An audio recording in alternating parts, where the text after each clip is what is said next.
જય માતાજી। ગરમી ખૂબ પડી રહી છે તો આપણે આજે બનાવવાના છીએ હળવું અને હલકું એવું ખીચડી અને દહીં તીખારી। તો મેં લઈ લીધા છે ચોખા। હવે આપણે એમાં નાખીએ મગની દાળ। હવે આને 2-3 પાણીએ ધોઈ અને મૂકી દઈએ ખીચડી।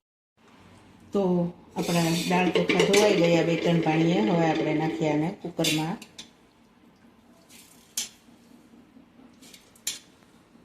બે લોટા નાખી દઈએ આમાં પાણી,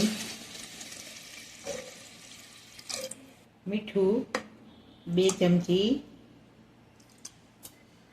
1 પાવડું સિંગ તેલ। હવે બધું સારી રીતે મિક્સ કરી લઈએ।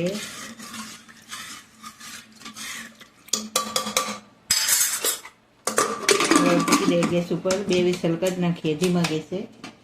તો આ બાજુ આપણી ખીચડી પાકી છે તો આપણે વઘારી લઈએ દહીં તીખારી। તો તીખારી બનાવવા માટે આપણે નાખી દઈએ તેલ 2 પાવડા।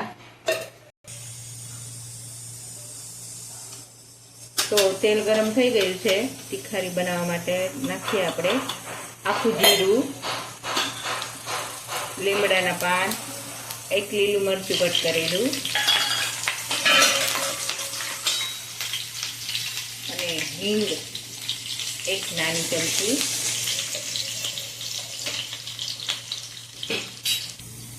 તો આપણે લઈ લીધું છે લસણ વાળું મરચું। એમાં નાખીએ આપણે 1 ચમચી હળદર। હવે નાખીએ એમાં પાણી,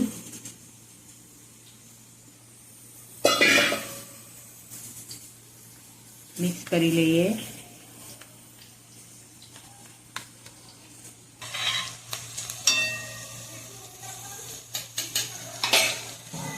તો હવે આપણો મસાલો સારી રીતે પાકી ગયો છે। હવે નાખી દઈએ આપણે લસણ વાળું મરચું,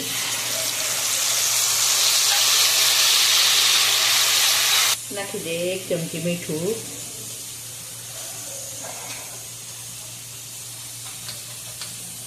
ધાણા જીરું પાવડર,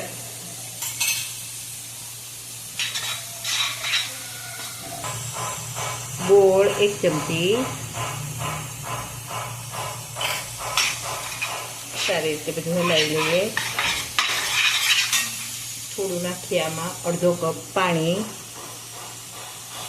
થોડી વાર રહેવા દઈએ અને તો રેડી છે આપણો દહીં તીખારીનો મસાલો।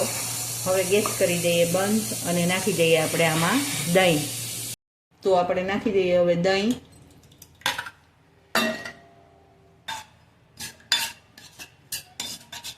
પછી નાખી દઈએ લીલા ધાણા,